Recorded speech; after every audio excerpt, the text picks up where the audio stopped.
Welcome to rock talk. आज हम देखेंगे, ये हमारा क्लास नंबर 4 होगा।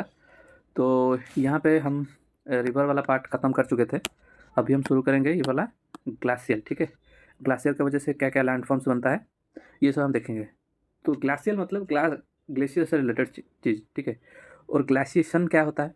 ग्लाशियर के वजह से जो इरोजन होता है, ट्रांसपोर्टेशन होता है, डिपोजिशन होता है, वो सारे जो भी प्रोसेस हुआ उस सबको मिला के जो चीज़ होता है ना, द प्रोसेस इज कॉल्ड ग्लासिएशन। ठीक है, अभी हम देखते हैं कि ग्लाशियर कैसे फॉर्म होता है। पहले हम ग्लाशियर पढ़ने से पहले हमको देखना पड़ेगा कि ग्लाशियर कैसे फॉर्म होता है। ठीक है, तो आप सब लोगों को पता होगा कि टेम्परेचर कम होता है, इसलिए जो बारिश की जगह क्या होता है, स्नोफॉल होता है। जो भी प्रेसिपिटेशन होता है वहाँ पे स्नोफॉल होता है। स्नो क्या होता है? एकदम लूज, मतलब एकदम कम्पैक्ट नहीं होगा, आइस के फॉर्म में आता है, तो उसको क्या बोलते हैं? स्नो बोलते हैं। ठीक है, जब इसी के वो एक जगह डिपॉजिट होता जाता है, फिर इसके ऊपर क्या काम करता है? प्रेशर काम करता है, और क्या काम करता है? मॉइस्चर।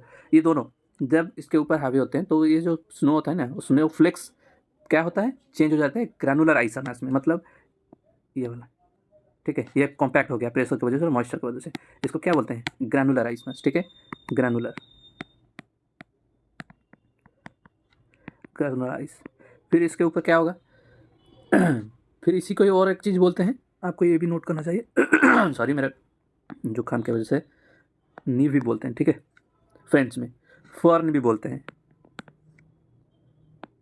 FIRN। फिर ये तीनों चीज़ एक ही चीज़ को बोलते हैं, granulise, nerve and fin. When ice becomes so thick that the lower layers became plastic. ये ग्रानुलर आइस एक के ऊपर एक डिपॉजिट होता रहेगा। ठीक है, एक के ऊपर एक डिपॉजिट होता रहेगा। तो ये जो लोएस्ट, इसका जो सबसे नीचे वाला पार्ट, ये कैसे बिहेव करेगा? प्लास्टिक जैसे बिहेव करेगा। प्लास्टिक क्या होता है और इलास्टिक क्या होता है? प्लास्टिक मतलब जो ब्रिटल नेचर का होता है, मतलब जिसको हैमर करने से वो इलास्टिक नेचर नहीं शो करेगा या टूट जाएगा, उसको प्लास्टिक बोलते हैं। ठीक है, वो नीचे वाला जो पार्ट है ग्लेशियर का, वो प्लास्टिक जैसा बिहेव करेगा, और उसी को ही क्या बोलते हैं? ग्लेशियर बोलते हैं। ठीक है, चलते हैं आगे। ग्लेशियर किसको बोलते हैं आप समझ चुके हैं। फिर ग्लेशियर कितने तरह का होते हैं ये भी हमको देखना पड़ेगा। 3 तरह के ग्लेशियर होते हैं। एक होता है वैली ग्लेशियर, दूसरा होता है पेडमंट ग्लेशियर, और तीसरा होता है आइस सीट। ये भी ग्लेशियर का फॉर्म होता है। 3 टाइप्स लिख देता हूँ मैं यहाँ पे, टाइप्स। एक में क्या होता है? वैली। ठीक है, वैली ग्लेशियर। दूसरे में होता है पिडमॉन्ट।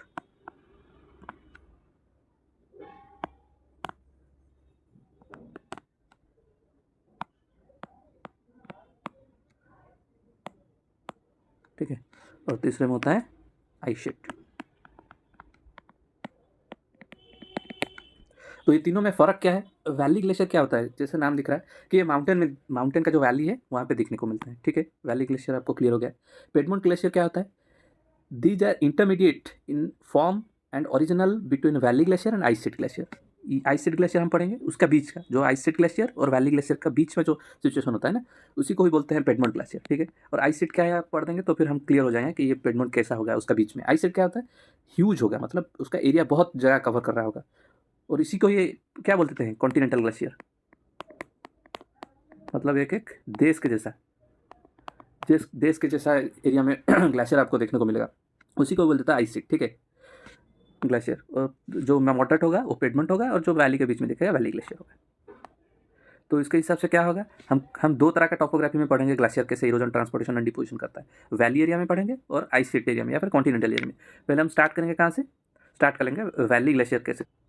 ठीक है, हम स्टार्ट करेंगे इरोजनल फीचर से। ठीक है, वैली ग्लेशियर का इरोजनल फीचर देखते हैं। वैली ग्लेशियर का इरोजनल फीचर्स, इरोजन की वजह से क्या क्या क्या होता है, फीचर्स बनते हैं, ये हम देखेंगे। ठीक है, पहला आता है सर्क।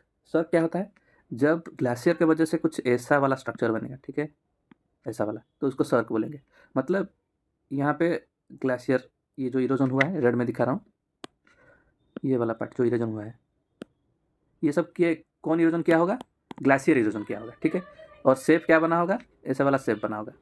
ठीक है, कनकेव से। तो ये जो शेप बना है इसी को ही सर्क बोल देते हैं। ठीक है, इसमें क्या हो रहा होगा? ये हमें प्लकिंग हो रहा, प्लकिंग होता है, और क्या होता है? एवेलेंचिंग भी होता है और रैस्पिंग भी होता है। हम पढ़ेंगे ये जो सर्क बन रहा है ये 2 कॉज से बन रहा है, ब्लॉकिंग की वजह से और एब्रेजन की वजह से। ब्लॉकिंग मतलब क्या होता है, यहाँ पे कुछ पार्टिकल है और मैं यहाँ से कोई भी फोर्स यहाँ से इसको उखाड़ के यहाँ से और एक दूसरी जगह ले जाए, इसको ब्लॉकिंग बोलते हैं। तो ग्लेशियर ऐसे ही करता है, यहाँ पे बेड है तो यहाँ पे कुछ पार्टिकल होगा तो यहाँ से उखाड़ के दूसरी जगह लेगा, तो उसको ब्लॉकिंग बोलते हैं। जो ये वाला एरिया है, एक मिनट मैं इरेज करके आपको बताता हूँ। ये वाला जो एरिया है जो रेड में अभी मार्क किया, ये वाला एरिया कौन प्रोसेस क्या होगा, ये ब्लॉकिंग की वजह से। और ये जो हॉरिजॉन्टल दिख रहा है, ये जो हॉरिजॉन्टल दिख रहा है ये किसके वजह से हुआ होगा, जो ब्लैक में अभी मार्क कर रहा हूँ, ये हॉरिजॉन्टल इरोजन, ये एब्रेजन की वजह से, मतलब घिस के ये फ्लोर से इरोजन हुआ होगा। तो ठीक है, 2 प्रोसेस से ये सर्क बनता है, ब्लॉकिंग से बनता है और एब्रेजन से बनता है। ठीक है, फिर देखते हैं एरिट। एरिट क्या होता है, ये हो गया, मैं लिख रहा हूँ 1 2 करके, ये एक ये है सर्क। ठीक है, जैसे है QUE, यह सर्क। और दूसरा हम देखेंगे, दूसरा एरिट, ARETE, एरिट। एरिट क्या है, एरिट में वही सर्क 2 तरफ से होगा, मतलब ऐसे। ठीक है, तो अगर 2 तरफ से सेम एरिट वाला चीज़, सर्क वाला चीज़ आपको देखने को मिल रहा है तो फिर इसको क्या बोल देते हैं, स्ट्रक्चर को एरिट बोल देते हैं। ठीक है, फिर आता है हन। ठीक है, फिर उसके बाद आता है हन। हन क्या है, हन है अगर 3 तरफ से होगा, ये 3 डायमेंशनली आप देखेंगे तो आपको पता लगेगा। ये जो हॉर्न, हॉर्न का मतलब क्या होता है, सिंग, पिरामिडल पीक भी बोलते हैं उसको। ठीक है, पिरामिडल पीक भी बोलते हैं। तो ऐसा होगा, ऐसा होगा और ऐसा होगा। ठीक है, 3 डायमेंशनली आप अगर देखेंगे, यहाँ पे और इस जगह, तीनों जगह आपको देखने को मिलेगा प्लेन एरिया। और एक जगह पे आपको क्या मिलेगा, से थ्रोन मिलेगा। तो इसको क्या बोलते हैं, हॉर्न।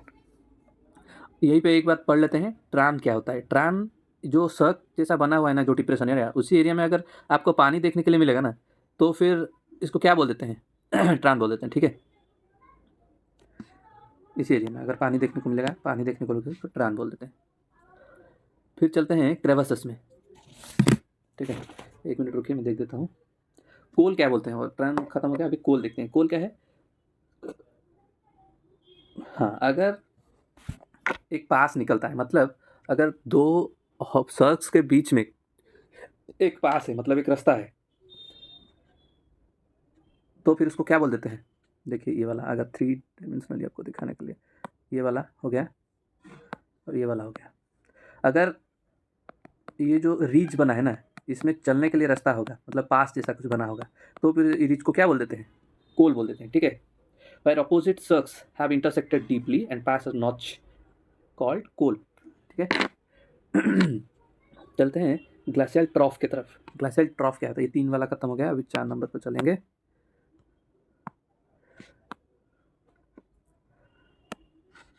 पाँच नंबर क्या बोलते हैं उसको, ग्लेशियल ट्रॉफ बोलते हैं। ठीक है, ग्लेशियल ट्रॉफ किसको बोलते हैं, ये है मेन चैनल जिसमें क्या हो रहा है, ग्लेशियर यहाँ से इरोजन कर रहा है। ये एक एलिवेशन जोन है ऊपर। ठीक है, अगर ये जोन यहाँ पे पहाड़ है, इस जोन से आ रहा है क्या, ग्लेशियर आ रहा है, और यहाँ आके ये मेन जो वैली है, यहाँ पे ये क्या करेगा, जॉइंट होगा। तो जब जॉइंट होगा यहाँ पे, तो ये वाला यू शेप्ड वैली में जॉइन होगा। ठीक है, ग्लेशियर यू शेप्ड वैली बनाता है। सॉरी,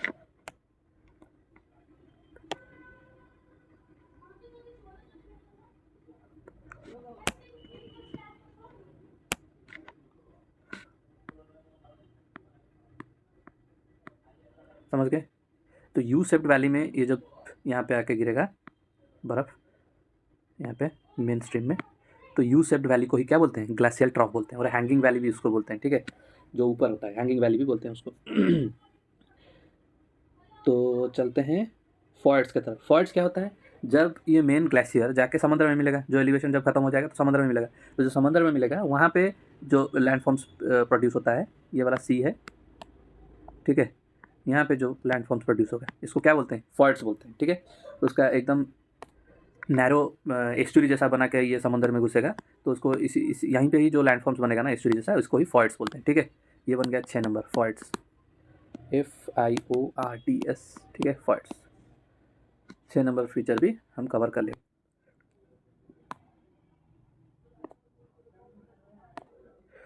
और एक बात आप लोगों को याद रखना है कि ये जो ग्लेशियर में ना जो सेडिमेंट डिपॉजिट होता है वो सॉर्टिंग सबसे ख़राब होता है, क्योंकि आप लोग सोच सकते हैं ग्लेशियर में कैसे प्लकिंग एक्शन से होता है, और जब डिपोजिशन भी होता है वो कैसे होगा। वो जैसे ही प्लग किया था जिस जगह में जो जैसे शेप का जैसे वेट का सेडिमेंट होगा उसी जगह वो डिपॉजिट कर देगा, जब मतलब क्या ग्लेशियर डिपॉजिट करेगा। तो यहाँ पे आपको सॉर्टिंग सबसे ख़राब देखने को मिलता है, ठीक है। ग्लेशियर जो डिपॉजिट करता है उसमें रैंडम मैनर में मिलेगा।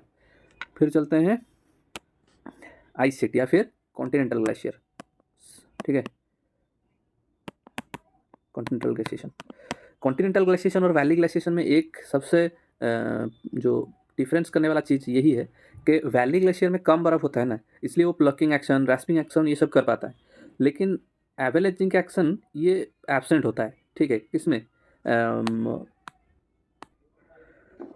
तो क्या उसमें कॉन्टिनेंटल ग्लेशियर में आपको एब्सेंस मिलेगा, ठीक है। क्योंकि वो बड़ा होता है ना तो वो मूवमेंट भी बहुत कम करता है, तो मूवमेंट इतना धीरे करता है ना कि वो साइड्स एवेलेंसिंग क्या होता है, जिस जगह से मूव कर रहा है उसका साइड जो है उसको इरोड करेगा, ठीक है। यहाँ पे इतना जो बड़ा आइस सीट होता है कॉन्टिनेंटल ग्लेशियर, वो साइड से इरोजन नहीं करता है ग्लेशिएशन। तो फिर सिर्फ क्या बच गया, प्लकिंग एंड रैस्पिंग, ये दोनों एक्शन से कॉन्टिनेंटल ग्लेशियर क्या करता है, इरोजन करता है। चलिए फीचर्स देखते हैं क्या क्या है फीचर्स। स्टेरेशन, पहला फीचर है स्टेरेशन। स्टेरेशन मतलब क्या होता है, वही जो स्क्रैच मारते हैं उसी को स्टेरेशन बोलते हैं। बस इतना ही मन याद रखिए, STRAITAION, ठीक है। स्टेरेशन, स्टेरेशन इसमें क्या है, ये बड़ा होगा लैंडफॉर्म, तो इसमें ये जो छोटा छोटा क्या होता है स्क्रैच, उसी को ही बोलते हैं, ठीक है। ये एब्रेशन की वजह से बनता है, उसी को स्टेरेशन बोलते हैं। सेकेंड जो है उसको बोलते हैं रोची माउंटेन्स, ठीक है। रोची माउंटेन्स, सेकेंड रोची, ROCH, रोचेस, रोचेस माउंटेन, ठीक है। ये क्या होता है, ये ऐसे जेंटल और ये स्टीप, यहाँ पे जेंटल और स्टीप, जेंटल और स्टीप, इसी डायरेक्शन से क्या होगा, ग्लेशियर मूव कर रहा होगा। तो जो जेंटल साइड है ना वो स्मूथ होगा, यहाँ से एप्रेजन होगा, मतलब यहाँ से इरोजन हो रहा है ना, तो ये वाला पार्ट स्मूथ होगा। ये जो स्टीप साइड पार्ट है ना, इसमें आपको ब्लॉकी फ्रैगमेंट्स देखने को मिलेंगे। जो स्टीप साइड है उसको क्या बोलते हैं, ली साइड भी बोलते हैं। इसको क्या बोलते हैं, जो जेंटल साइड है, जेंटल साइड है उसको स्टॉस साइड बोलते हैं, ठीक है। और ये जो पूरा स्ट्रक्चर है इसको क्या बोलते हैं, सीप रॉक्स भी बोलते हैं, ठीक है।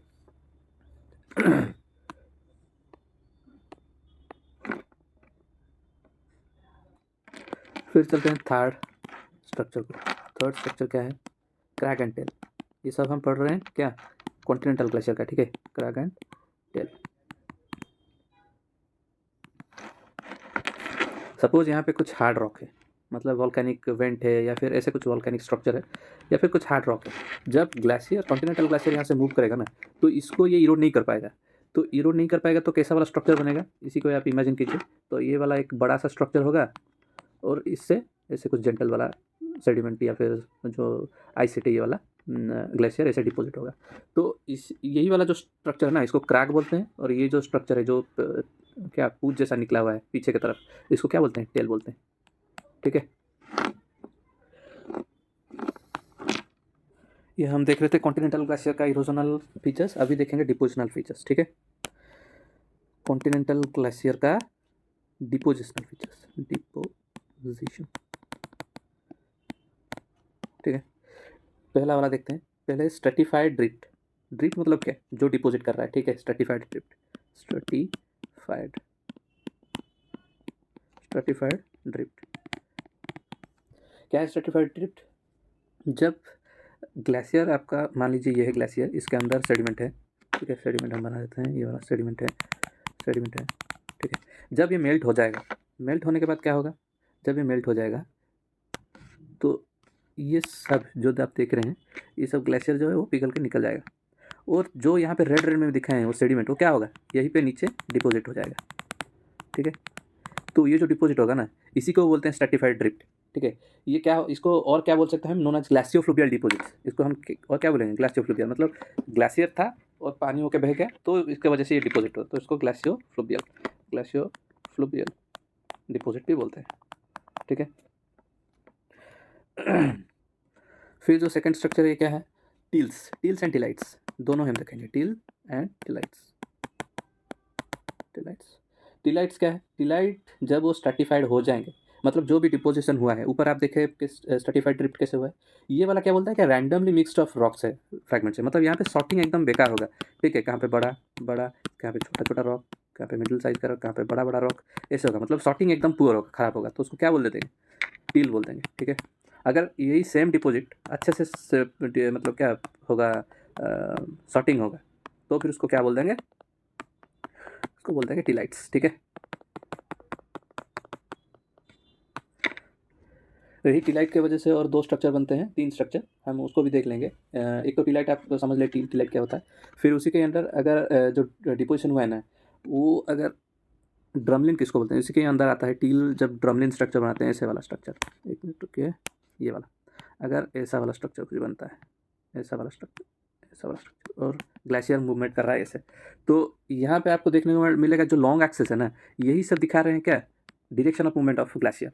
तो ये वाला स्ट्रक्चर टील से ही बनता है, मतलब यहाँ पहले से ही कुछ स्ट्रक्चर नहीं था, ये सब डिपोजिट करके ऐसा वाला स्ट्रक्चर बनाए। और उसका स्मूथ साइड कौन सा होगा, जो जेंटल साइड है, ये वाला साइड स्मूथ होगा, ठीक है, ये वाला साइड स्मूथ होगा ये वाला साइड, और ये वाला साइड इतना स्मूथ नहीं होगा। तो इसी को, ये जो स्ट्रक्चर दिखता है ना, इसी को ही ड्रमलिन बोल देते हैं। आपको याद रहा, ड्रमलिन, DRUMLIN, ड्रमलिन, ठीक है। और एक स्ट्रक्चर है बास्केट और एक टोपोग्राफी। जब यही वाला जो ड्रमलिन है ना, ये बहुत सारे हो जाएंगे, तो आप 3D में अगर देखेंगे तो आपको पता लगेगा, ये एक बास्केट के जैसा दिखेगा, होता है ना, यहीं पे एक रखते हैं, यहाँ पे एक रखते हैं, यहाँ पे एक रखते हैं, तो ये जो स्ट्रक्चर अगर 3 डायमेंशनल है, ऊपर से देखेंगे तो ये जैसे लगेगा कि एक का बास्केट रखा हुआ है, तो इसको बोलते हैं एक स्ट्रक्चर या फिर बास्केट टोपोग्राफी, ठीक है। ये भी बनता है किस लिए, टील की डिपोजिट से। तो बस इतना ही था डिपोजिशनल स्ट्रक्चर्स। अभी हम कुछ स्पेशल टाइप के देखेंगे डिपोजिशन, जो सिर्फ देखने को मिलता है आपको ग्लासियो फ्लूवियल डिपोजिशन में। ग्लासियो फ्लूवियल डिपोजिशन क्या है अभी बता चुका हूँ मैं। ग्लासियर होगा और वो पिघल कर निकल जाएगा और डिपोजिशन होगा। तो ग्लासियो फ्लूवियल डिपोजिशन हम 6 तरह का दिखेंगे जो फीचर्स है। पहला वाला जो फीचर है उसको बोलते हैं क्या, आउटवर्स प्लेन्स।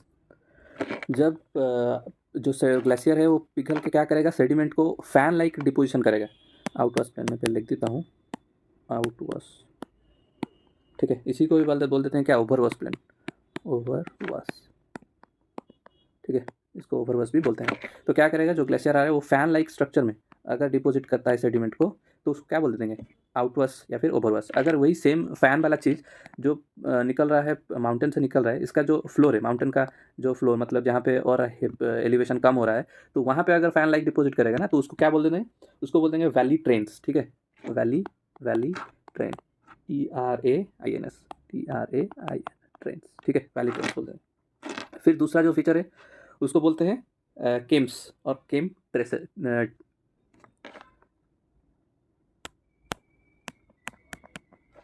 KAMES, Kemps.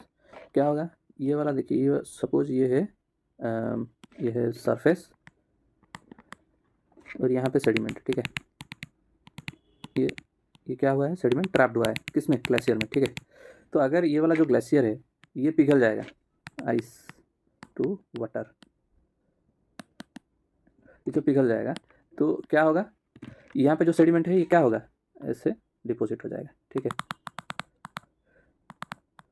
तो इसी को भी क्या बोलेंगे, केम्स बोलेंगे, ठीक है, समझ में आ गया। फिर आते हैं थर्ड में, क्या है थर्ड में, एस्कर, ESKER, एस्कर, ठीक है। ये क्या है, वही सेम जैसे केम्स बना है ऐसे ही बनेगा, लेकिन इसका स्ट्रक्चर क्या होगा, रीज लाइक स्ट्रक्चर होगा, ऐसे बनेगा सेम तरीके से जैसे केम्स बन रहा है, लेकिन उसका स्ट्रक्चर अलग होगा, रीज जैसा बनेगा, ठीक है। तो उसको ही बोल देंगे क्या, सॉरी ये परपेंडिकुलर नहीं रहेगा, ये रहेगा पैरेलल टू द डायरेक्शन, तो फिर ऐसे बनेगा, ठीक है।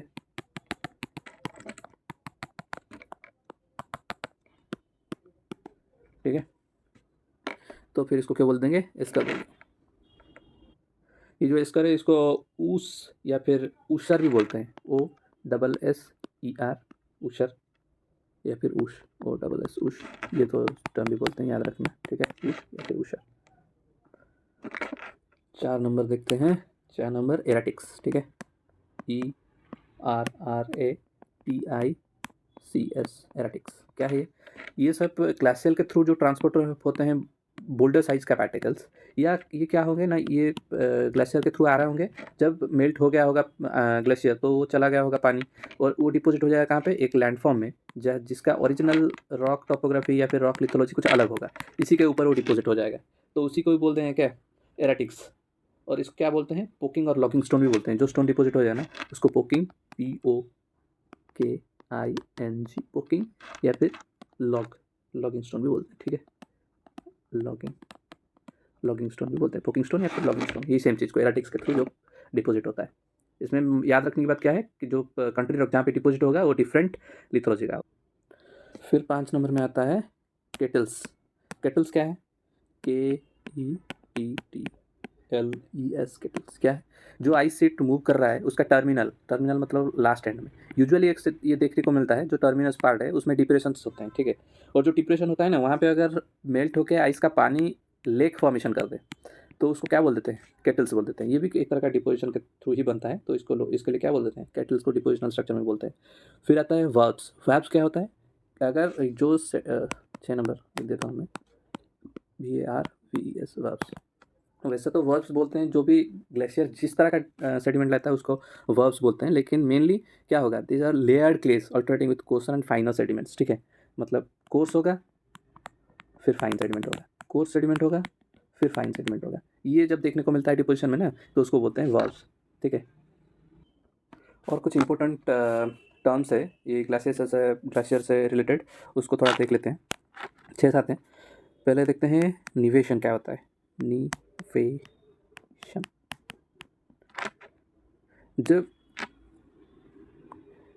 जब रॉक मोस्टली फ्रॉस्ट एक्शन के वजह से मतलब टूटता है ना तो उसको नेवेशन बोलते हैं। फ्रॉस्ट एक्शन क्या होता है, कंटिन्यूएशन ऑफ अल्टरनेटिंग टेम्परेचर, मतलब अभी ये एक पत्थर है, यहाँ पे थोड़ा सा एक क्रैक मतलब हीट यहाँ पे रेडिएट हो रहा है उसके ऊपर, ठीक है, तो ये क्या होगा, एक्सपांड हो जाएगा, गर्म होने की वजह से एक्सपांड हो जाएगा, फिर जब रात होगा क्या होगा, फिर वो कॉन्ट्रैक्ट हो जाएगा।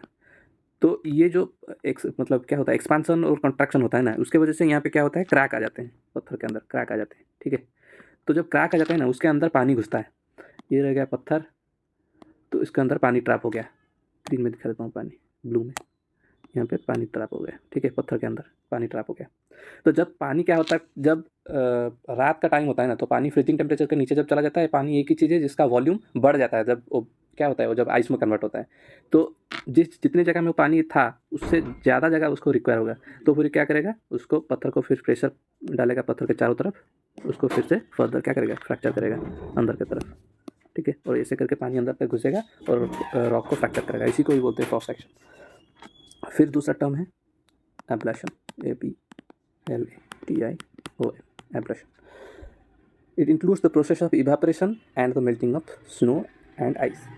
इवापोरेशन कितना हो रहा है और मेल्टिंग कितना होता है, मतलब कितना टोटली आइस कन्वर्ट हो रहा है अदर फॉर्म में, इसको ही एब्लेशन बोलते हैं, ठीक है। फिर बोलते हैं, देखते हैं क्या, कैल्विंग। कैल्विंग क्या होता है, CALVING, कैल्विंग। विद इन फ्योर्ड्स, फ्योर्ड्स क्या है, जब सी के अंदर घुस रहा है ग्लेशियर्स, ठीक है, glacier come in contact with marine water and blocks of ice found to break off the masses of the glacier, this process of wastage of glacier is known as calving. मतलब जब पानी में घुस के बर्फ टूटता है पानी के अंदर तो उसको कैल्विंग बोलते हैं, जो कॉन्टिनेंटल ग्लेशियर। फिर देखते हैं क्या, सेरेस, SERACE,